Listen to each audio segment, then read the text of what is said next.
అందరికీ నమస్కారం.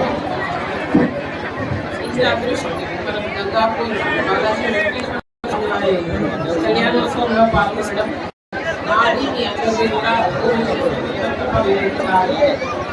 స్వామివారి కళ్యాణోత్సవంలో పాల్గొని మన జిల్లా కొరకు, మన జిల్లా ప్రజల కొరకు, మన రాష్ట్రం కొరకు, మన దేశం కొరకు అందరూ సుభిక్షంగా ఉండాలని, ఎటువంటి విపత్తులు రాకుండా కాపాడాలని మనసారా కోరుతున్నాను.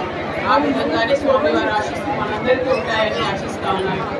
ఇంకా 2 రోజులు చాలా రేపు మనకి జాతర కంటిన్యూ అవ్వబోతుంది.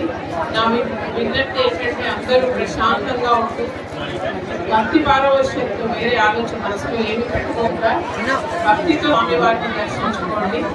ప్రశాంతంగా ఈ జాతర మనము దిగ్విజయంగా వైభవపేతంగా కంప్లీట్ చేసుకుందాము. ఇది నా విజ్ఞప్తి.